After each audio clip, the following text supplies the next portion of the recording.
Well, happy, beautiful evening, everybody, in the words of our mentor here. We are having another edition of Ask the Doctor, so do put your questions in the chat. We can't wait to hear from you. We are going to be taught a lot of interesting information, as we are every week, by Dr. Bob Rakowski. He teaches, trains, and lectures doctors all over the world, and now he's going to teach us as well. So without any further ado, Dr. Bob Rakowski. Thank you always, Carol. Thank you for the beautiful introduction. Thank you for handling the waiting room and the questions in the chat and everything else. So absolutely one of my favorite nights of the week. And I get to share what I'm passionate about, health information and life information to help everybody to be more healthy, happier, and successful. So I like the theme tonight, empower yourself or be overpowered. And I reconnected with a mentor that I first started chatting with in the 1990s, and that was Dr. John Demartini. And he's got a very fascinating view on life, and I would encourage you to review some of the stuff he has on YouTube, maybe take his courses. But, I found this quote on the internet. He said, "No one's going to get up every day and dedicate their life to empowering and inspiring your life. That's up to you." So, certainly empowerment is an inside job. Happiness is an inside job. Believe it or not, success is an inside job. And so we want to empower all the areas of our life. And so I was teaching a course in Atlanta this last weekend. And, the theme of empowerment came up, and I just happened to do a PubMed search on that. And there was an article that was entitled "Empowered or Overpowered." And the rest of the title, "Service Use Needs, Wants, and Demands in Elderly Patients with Cognitive Impairments." And here's what the article said. You can read it if you want, but they said, you know what? Most practitioners really don't know how to help these people. And so they give them very limited options. And yet there are so many good options available. I'll say not just for cognitive impairment, but literally for everything. And as I've said for years, healthy bodies don't get sick. So why don't we just try to stay healthy? And there's even a book entitled "The End of Alzheimer's," written by Dr. Dale Bredesen. And it was about 8 years ago. I was a co-lecturer at the conference where he started sharing his information. And now they have thousands, and I do mean thousands, of cases of dementia that have been reversed. People got their brain function back. And so we learn more every day about how to do that. But I like to tell people we're mental, physical, emotional, spiritual, social, financial, impactful beings. And we're going to split this into a two-part series. Today, I'm going to talk about mental, physical, and emotional. And when we start looking at mental, our brain really runs the show. And just 2 weekends ago, I bought this documentary. It's a new documentary out there entitled "How Thoughts Become Things." And I was, researching some information. I happened to see it, and they said, look, we've got new science, how thoughts do become things. And we've known that for a long, long time. And so if you want to know some of the science behind that, go ahead and purchase the documentary and watch it. But we're going to tell you it's basically proven thoughts do become things. And just think about it. If you look all around you, everything around you, it was once a thought before it became the thing. So physical, I tell people you've got to eat right, drink right, think right, move right, sleep right, poop right, talk right. We could easily talk a full day about that. So I'm going to fine tune that and shorten that down a bit. And then we're going to talk about emotional intelligence, balancing your head and heart, and understand that emotion is a huge driver of what causes action in people and results in their life. And we'll show some of the research on that as well. But so, how thoughts become things, I'll leave that for the documentary, but we'll tell you for sure that it does. But I'm going to go with Stephen Covey. He wrote the book, "The 7 Habits of Highly Effective People," and that was the best-selling business book of the entire last century. And here's what he said. He said, if you want small improvements, change your behavior. But if you want massive improvements, change your paradigm. Now, what do you mean by paradigm? It's how you look at things. Wayne Dyer wrote a book and he had a very famous quote. He said, when you believe it, you'll see it rather than vice versa. And he also said, when you change the way you look at things, the things you look at change. And we've certainly seen that. You know, there was researchers, they called something called the Pygmalion effect. And they did an experiment on it. And the big Pygmalion effect was if you expect someone to be a certain way and you expect it hard enough, long enough, and support that thought, ultimately they'll be that way. And they took kids in classrooms and they told the teacher, you know what, you've got an exceptionally gifted group of kids. So you probably want to teach them a little different and understand, you know, they're so brilliant, you're going to have to be creative and just let them do their thing.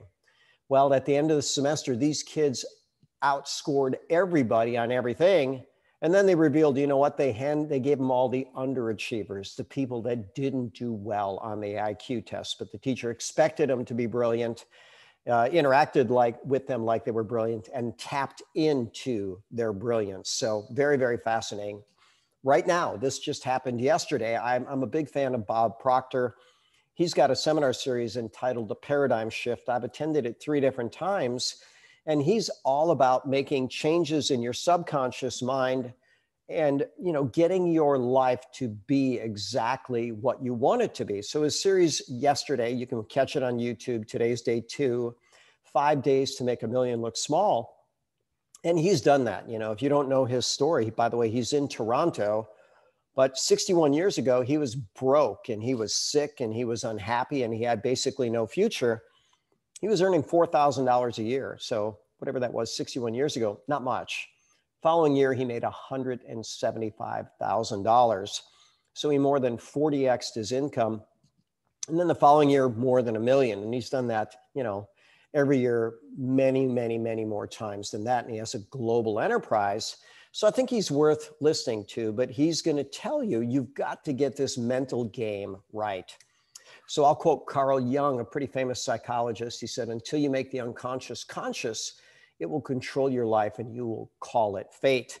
And in this metaphor, you know, maybe 5 to 10% of our mind is conscious. The other 90 to 95% are unconscious. But the great news is there's ways to change the unconscious.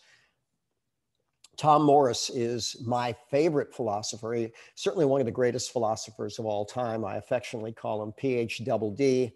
He got a PhD in philosophy and religion from Yale on scholarship, so a very bright character.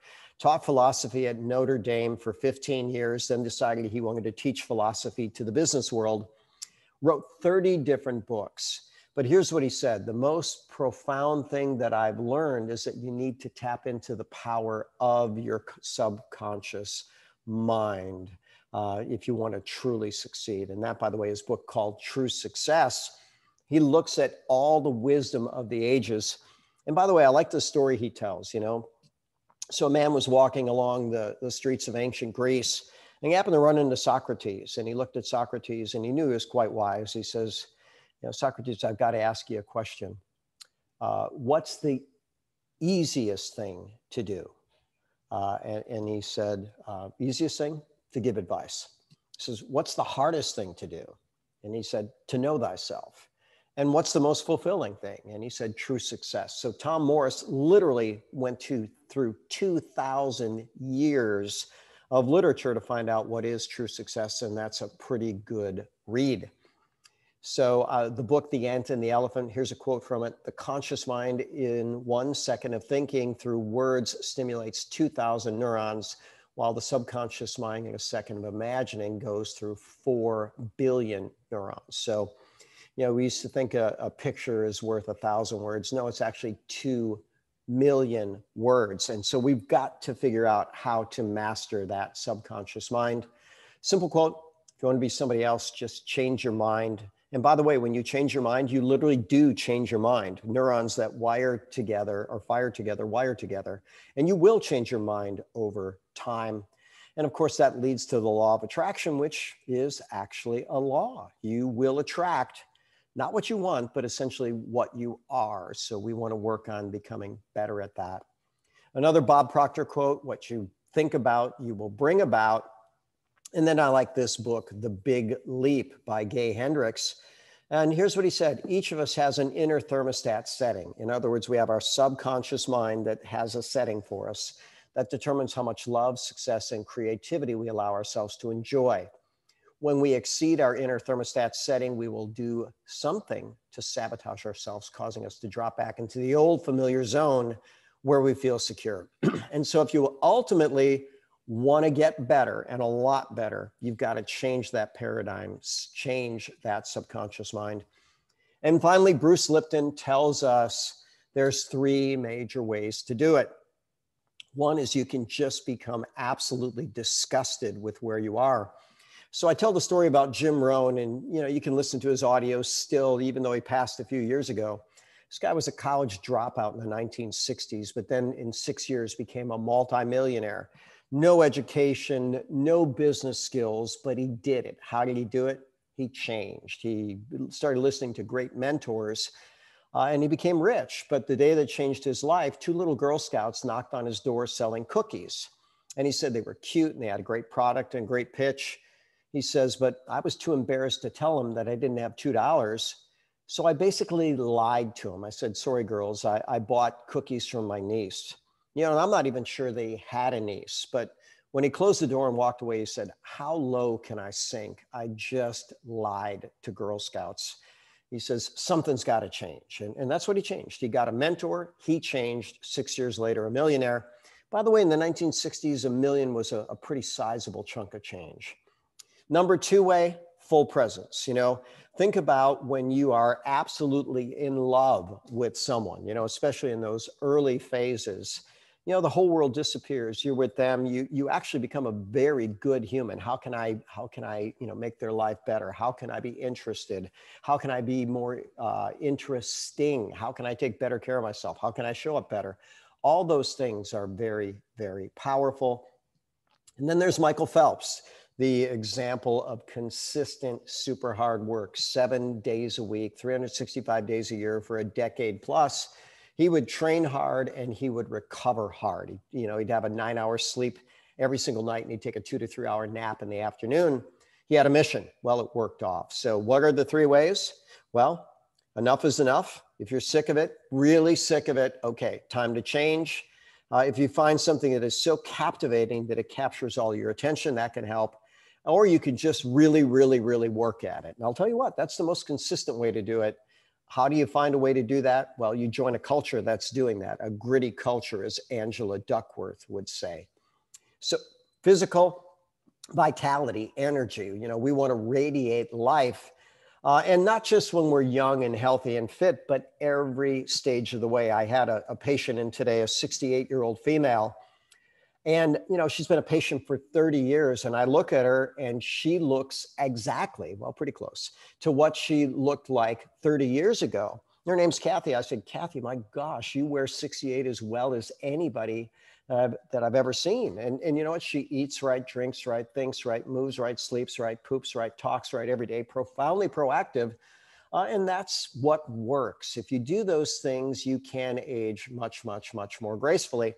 But for tonight's purposes, we're going to simplify it. So this is Tom Rath. He wrote the book, Eat, Move, Sleep. I've read several of his books. And in this picture, Tom is 45 years old. I'm not sure which eye is fake, but one of those eyes are fake. I guess I'm guessing I'm going to guess that one. But how do I know his eye's fake? Well, if you read his story, he had cancer of the eyeball when he was 15 years old, and he lost his eyeball.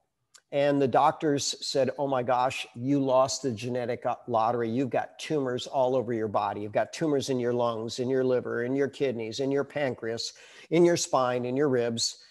You won't live past the age of 37. And by the way, you're probably gonna have a miserable existence. Well, Tom Rath comes from a very smart family. His grandfather started the Gallup Poll organization. He said, there's gotta be an answer. And remember, if you seek, you will find. And here's what he learned, very, very simply. You might guess from the title.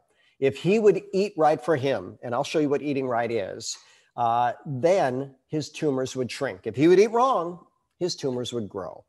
If he would move right for him, every joint, every range of motion with an intensity, balancing speed, power, endurance, and flexibility, whatever his goals were, then he would be healthier and his tumors would shrink. But if he didn't do that, his tumors would grow. Sleep, he budgets 10 hours a night to get 8 hours of sleep. When he does that, his tumors shrink, and when they don't, they grow. So, when you talk about eating food, Michael Pollan is very famous for saying, eat food, not too much, mostly plants. And that's a good start. But here's what I'm going to tell you, eat real food. So are there not real foods? Oh, absolutely not. Genetically not modified, we don't want to call that real. Things that have so doggone many chemicals in them, yeah, they're not real. And keep in mind that this genetically modified game, they're now playing it with human beings. Yeah, they're modifying human DNA, RNA, and thinking they're going to be better for it. So we'll see where that goes. Eat clean food. So it's hard to get clean food these days. Herbicides, insecticides, fungicides sprayed by the tons. And why do they make genetically modified foods? They can handle more poisons. And then they just use more. And as one of my patients said, well, wait a minute, when they genetically modify them, to have insecticides within them, that means you can't wash them off. No, you can't. You can't. And look at what's happened to health since they've done that. Not too much calorie restriction is the number one proven method of longevity. And we've known that right now for about 90 years, when a Nobel Prize in Medicine was awarded 1931 to Clive McKay for studying calorie restriction. Not too often. Intermittent fasting, hundreds of thousands of medical studies on that. And in 2016, a Nobel Prize was awarded on a process called autophagy, which is associated with longevity, how the body clears out bad cells, bad proteins, including cancer cells. And when you have intermittent fasting, and for most people, it's going to be about 16 hours a day without food, then you're going to be able to clean bad cells out. Every color, why every color has a different balance of nutrients every day? Because we need to nourish ourselves every day in a way that honors our physiology. Your physiology may have different needs based on what you're doing. So on a day where you're working harder, you need more antioxidants, more anti-inflammatories, more calories, more protein. On a day you're not doing much, you probably need less of all those. And you want the right amount in the right amount at the right time. Your genetics, we know that there are certain people that just because of the way they are, they're going to be vulnerable to more toxins. Some people may be vulnerable to more carbohydrates. People may need more plant nutrients. People may need more protein. And then your body goals. Do you want to gain weight? Do you want to lose weight? Do you want to be stronger? Do you want to have more endurance? All those things can be nourished appropriately. And again, mostly plants.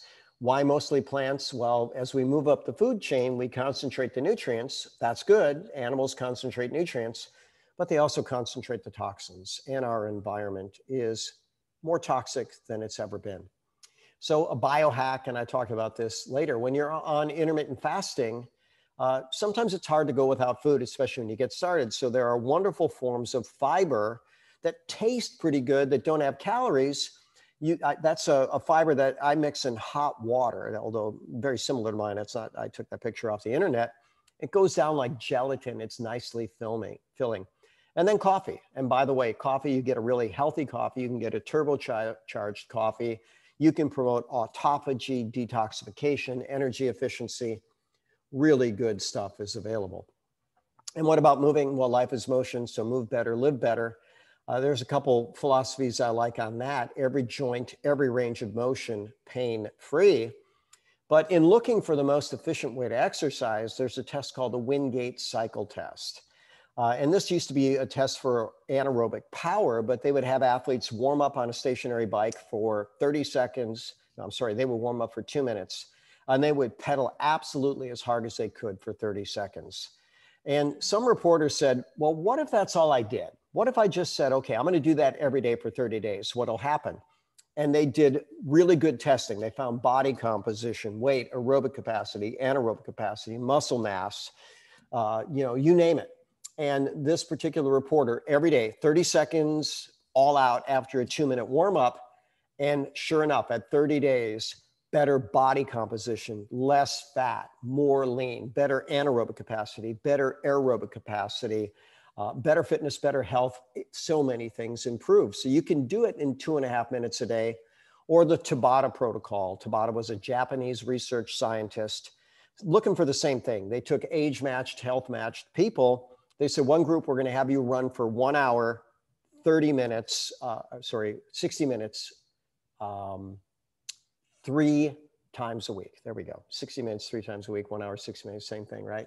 So, and then that group would do it for 3 months. The other group would 3 times a week train for 4 minutes. And what did the 4 minutes look like? 20 seconds all out, 10-second recovery, 8 rounds consecutive. That's 4 minutes.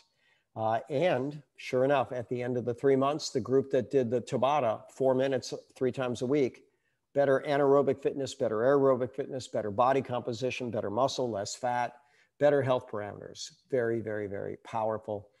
And finally, what do I like? Every joint, every range of motion, every day.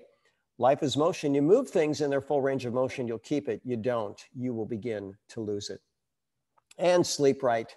A great day starts the night before. So Anders Ericsson, the book Peak Performance, he looked at the best of the best in any field. The best of the best sleep an average of 8.6 hours every single night. And then how are we going to do that? Well, there's a BioHack nighttime routine. So an electronic sunset is one thing, but also Blu-ray blocking glasses like I'm wearing now. And probably when we turn on the gallery view, you'll see a handful of people watching these, because we know that blue light interferes with sleep, and these are really good at blocking the blue rays. And then finally, number 3 tonight, emotional intelligence, balancing your head, balancing your heart. So there's a book called Switch. It's a very good book, and it says, you know what, your rational mind, you consider that like a rider, and the elephant is essentially your emotional mind. And by the way, if your emotional mind makes up its mind to do something, what's the probability that the rider is going to control the elephant? Not very well at all. You're just not going to. A wild elephant's going to run crazy. So I want you to think about that. You know, have your emotions ever pushed you in that direction? And you know what? That certainly can happen. Now, can you train that emotional mind? Over time, you certainly can. But you do it the same way with frequency, duration, intensity, quality, and timing of stimuli. Make it a point to do that. And you can learn to calm your body, mind, and spirit. Meditation, deep breath, exercise, finding your purpose, things like that all happen. But the third part of the book, Switch, they said, you can actually direct the path by having an action plan. So, you know, commit to coaching, commit to journaling, commit to gratitude, commit to appreciation. Commit to your life's mission, commit to finding it, commit to study, whatever it is that you want to do, you can do. That's a simple fact. And there's the balancing act, balance the head and the heart. I like that picture as well. So this was the Carnegie Institute of Technology. They did a study and they said, you know what? Your success is about, you know, a minimal, I believe they said 15% IQ, and 85% emotional intelligence, or your emotional quotient. And so your people skills, your ability to get along with people, that certainly is the top skill of all time. And within that article, they talk about Einstein had an IQ of 160, Marilyn Monroe 140, JFK 119. So, but he was phenomenal at connecting with people. And you know what? He became a revered president, put a man on the moon, did a lot of great stuff. And then if you can remember these commercials, and I stopped watching TV a long, long time ago. I don't think this guy's anywhere near around anymore, but the most interesting man in the world. He was a very good model of emotional intelligence. He just seemed to get people to feel really, really good about themselves. And that made him the most interesting man in the world. So with that said, I'll probably grab my water as Carol brings on the questions. Let me stop that share. I'm going to grab my water. I'll be back in a sec. No problem. And keep the questions coming, my friends. I see that we have a few ready to go.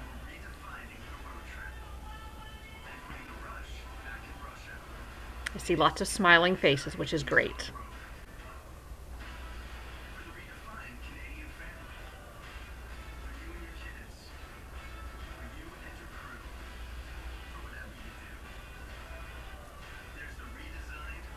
Ready to go?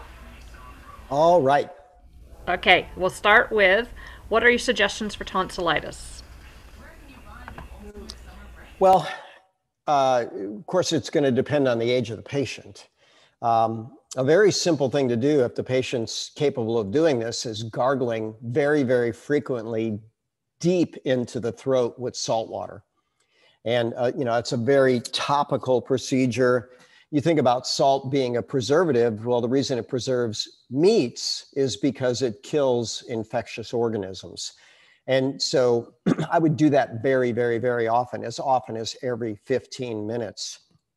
And then we start looking at the big ones for the immune system. And we start talking about the immune system. I put together a protocol that's been wonderfully effective for a popular virus. And all these things are hit in the medical literature, but Ganoderma lucidum spores, top superfood on the planet, 79 unique molecules, 430 unique molecules, 79 of which are antimicrobial, kills yeast, parasite, fungus, bacteria, and it is effective against many different types of cancer. Colostrum for passive immunity. Colostrum's in mother's milk. And I was at the conference where the researcher, Andrew Keach, who got his PhD on colostrum, he says, we've known for forever that mammals give live birth to young. We said, we know that all mammals nurse their young. All mammal milk is different. Human milk different than cow milk, different than goat milk, different than killer whale milk, but all mammal colostrum is identical. So it doesn't matter where you get the raw milk, whether it's a cow, a goat, a sheep, a killer whale, a camel, raw milk is going to have active colostrum. By the time they pasteurize it, they kill the colostrum. They denature it. They lose the immune benefit. And there's plenty of people out there that are recognizing that so much of what they're doing with the food is bad. Then we go with vitamin D. There was a great researcher that he said, now he was a lab researcher, and he had personally done 10,000 COVID evaluations with swabs. And he says, I'm going to give you the top 3 recommendations for COVID: vitamin D, vitamin D, and vitamin D. And quite simply, they found that when people had vitamin D status, I think it was above 70, then nobody got COVID. And then there's going to be zinc. Zinc does a lot of different things in enhancing the immune system. And finally, vitamin C. Those are going to be the big 5. That'll be good for tonsillitis as well. And remember, bodies respond to frequency, duration, intensity, quality, and timing of stimuli. And so if you can get it in doses where you can do it almost every waking hour, that's good. And just really all day long, rinse with salt water to kill it. Tonsillitis becomes more problematic as people age. An adult having their tonsils removed is a much more complicated surgery than a child. We certainly want to make sure that we don't move it. The enemies of the immune system, by the way, are stress and sugar. So keep the stress low, keep the sugar to a 0, really, if you're battling something. And that's going to be the best way to win that. Perfect. Claudio asks, dementia, what brings it on and what can one do for prevention? So if we go to the book at The End of Alzheimer's by Dr. Dale Bredesen, he shows 36 major risk factors. So it's not just going to be one thing. So I'm going to see if I can pull up that slide.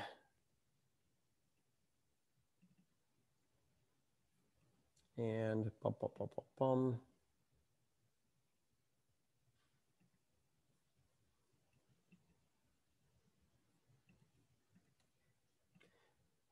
so I know you're not hearing me at the moment because I wasn't saying anything, but I'm going to put that in there.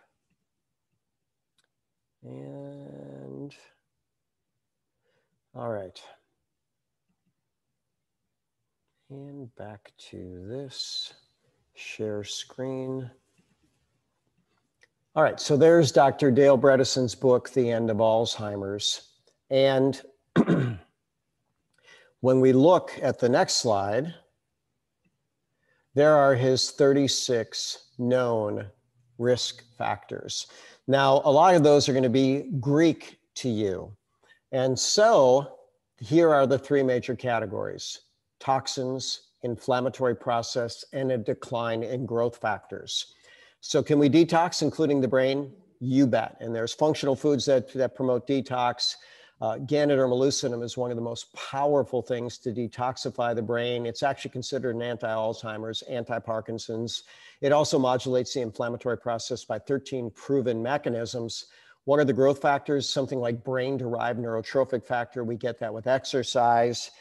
keeping insulin at a minimum, keeping the sex steroids at a decent level. And how do we do that? We stay young by eating right, drinking right, thinking right, moving right, sleeping right, pooping right, talking right every day. So lots of risk factors there. 3 major categories, but the more we address, the better. Perfect. Beatrice asks, what comes next after 10 days of detoxing? Depends on how depends on the results. So I always tell people we're going to look at some numbers. When we work with patients, we attempt to change things and change them rapidly. So I had some really fun cases this year, and I'll probably film them when the patients are ready, but 2 different cancer patients. One had lymphoma, one had breast cancer. Both couldn't tolerate the chemotherapy, and they were pushed to almost dialysis level kidney failure. And so the doctor said, we give you any more of this, we're going to kill you, so we have to stop. Well, they didn't know what to do. So guess what? When medicine failed, they reached out to natural medicine. And so both of these patients now, it took a while. I mean, it took 3 months for one and 4 months for another, finally got their kidneys out of the, approaching failure range into a really good function range. And what's fascinating is the cancer markers, the person that had lymphoma, one of his big tumors completely disappeared with natural therapies and they weren't responding to conventional. And the other one had shrunk 40-something%. The person with breast cancer, all of their tumor markers normalized. But what we do at 10 days is we say, how much progress did we make? And then what makes sense from here? And so, I've had some patients that, and I think I shared a video of a guy that was on a cardiac transplant list, and we made so much improvement in 10 days, he was no longer on the transplant list. And he asked me, where do we go from here? I said, we keep going until you're as good as you can be. And he asked me, he said, can I do another 10 days? I said, man, if you're up for it, you can. Tough animal, and he did it. And just epic results. So we assess, and then we figure out where do we go next. Excellent. What should you do for a 5-year-old with musk under her arms?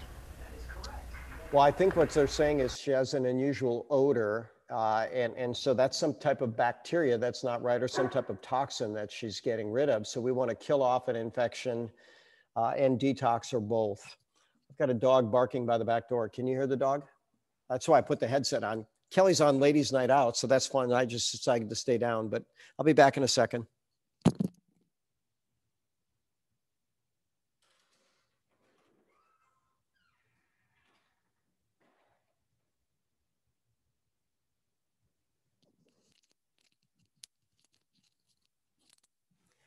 All right. Who let the dogs out? Ha. So back to the 5-year-old. Back to the 5-year-old. Detox. And, that's pretty unusual for a 5-year-old. I have a video on my computer, and maybe I'll put it up on my Facebook group, but it was a family that was called the Dowdy family. And I have a release so I could share the information. But mom came in and, the girl, her name was Victoria, and she was 9, but the complaint was she was losing her eyebrows. And mom thought that was really strange, and she couldn't get an answer. So, hey, when medicine can't answer, go to natural medicine.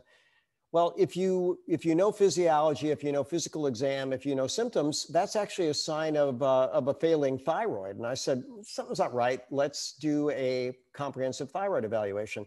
Well, at 9 years old, this girl had already developed an autoimmune thyroid circumstance. Well, then I questioned mom. I said, there's got to be some type of toxin that she's exposed to. Well, it turns out her older son had a brain tumor where he had surgery.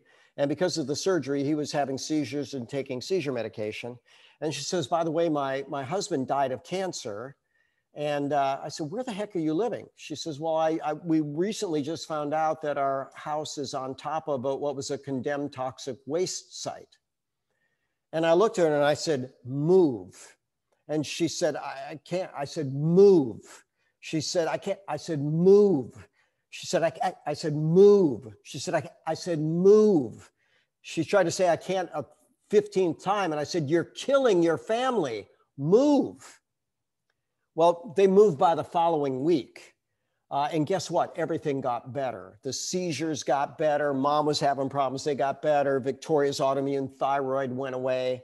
And then ultimately they said, oh, if that makes that big a difference, we're going to move to Utah or Idaho, one or the other, one of the really clean places. And God bless them. They were willing to do what it took. But, you know, if you're living someplace that's making you sick, move. And Victoria's complaint was that she also had bad odor at 9. So it was detox in that case. Wow. How often should you use the TABATA workout, and should you use the other workouts or just stick with TABATA? Well, the type of exercise you should do is that which makes you happy and moves you towards your goals.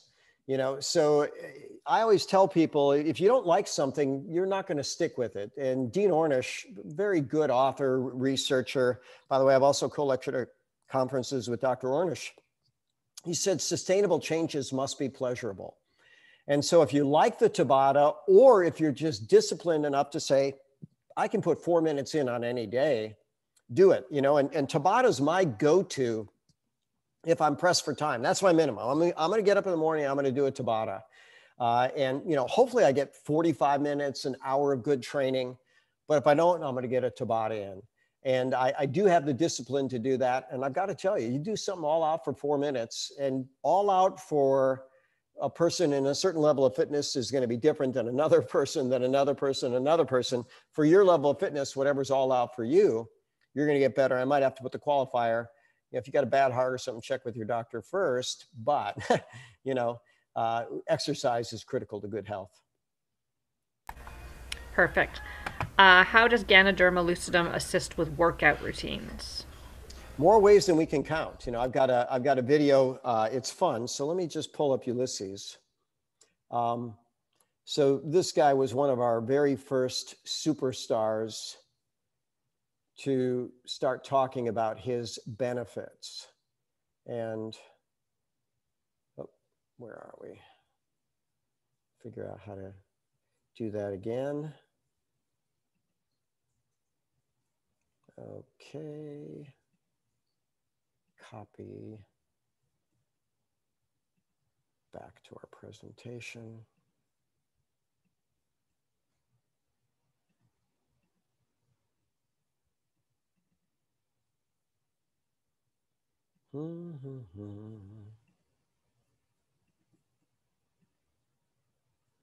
So there we have it.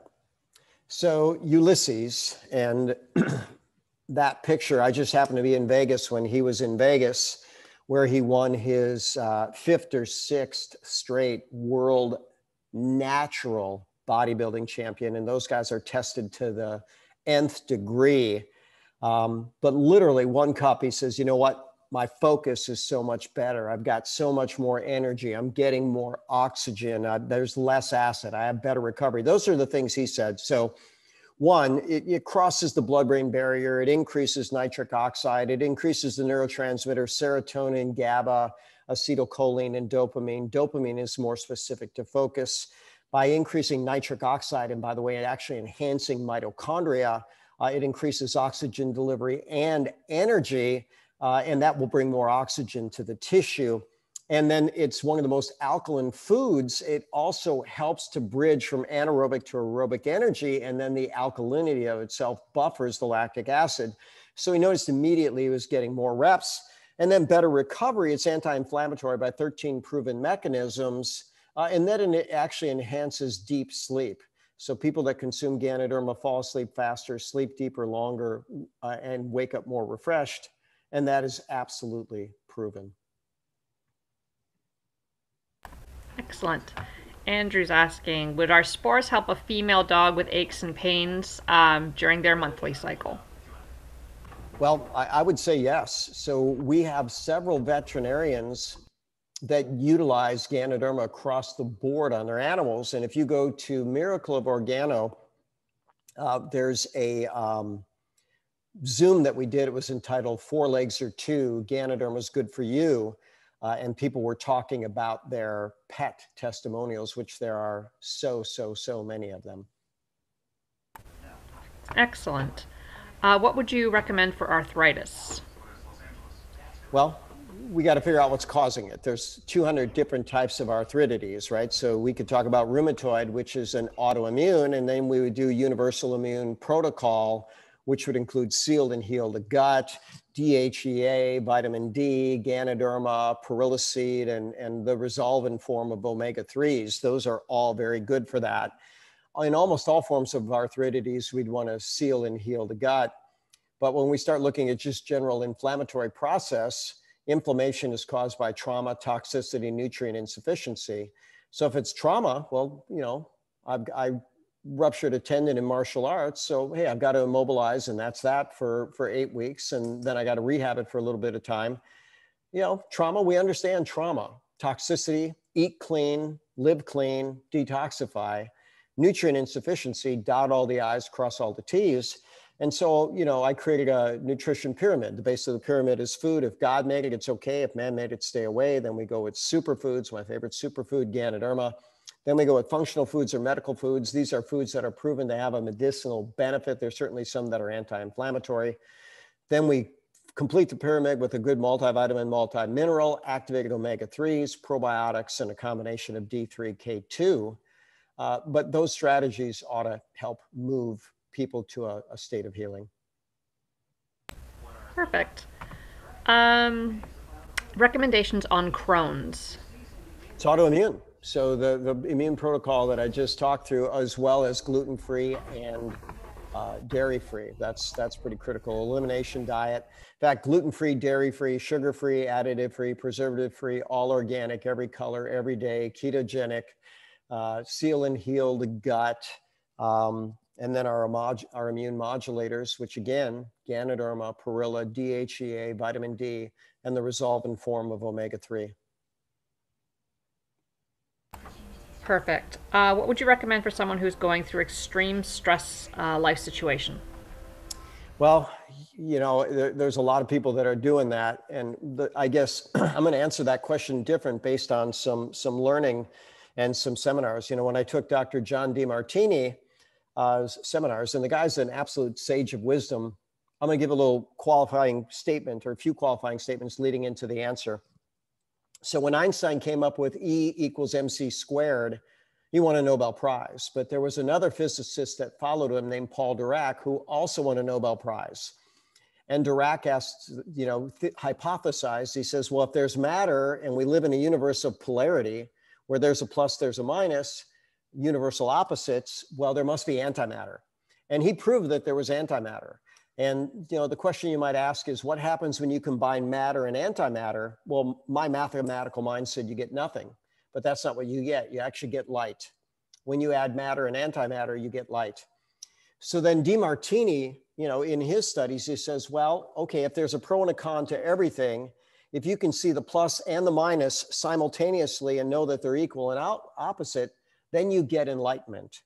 And so if we just look at this group of people and we say, you know, have you ever had something that at the time it happened, you thought it was one of the most horrible things that could ever possibly happen to you, only to find somewhere down the road that it was absolutely one of the best things that could ever happen to you. And, you know, if in all the people I ask, and I can ask that direct question, they basically say, yeah, I've had an experience like that.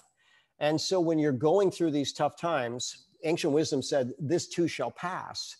But what if you could somehow find what is the light in that? What is the opposite? What is the opposite circumstance of what you're perceiving horrible right now? And why not start focusing on that and use this as a springboard to create exactly what you want? And Dr. DeMartini has an interesting phrase. He says, you know, we tend to think of things as being in the way of what we want, but no, they're actually on the way to what we want. And they all serve. So that's where I'd go with that. You know, you want to reduce your stress as much as possible. You want to have a good social support group. You certainly want to take care of yourself in every way possible. The stronger you go into a circumstance, the likely the better you are to come out of it. And so get better, stronger, faster, smarter every single day. Count your blessings, have your gratitude journal, and look for the light at the end of the tunnel, because there is one, and it's likely a very good light. That's great wisdom for us tonight. Does anybody else have any other questions, or is that where we're leaving it for today? That was an awesome talk today, by the way, Dr. Bob. Everybody's like, wow, there was a lot of information to absorb today. Part 2 next week. Can't wait. We're all gonna want recordings of this. Yep, the thank yous are coming in, so the population has spoken. All right. Well, then, good night, all. God bless. Count your blessings. Have an absolutely beautiful, amazing, wonderful, epic evening. Thank you, Dr. Bob. Thank you, Dr. Bob.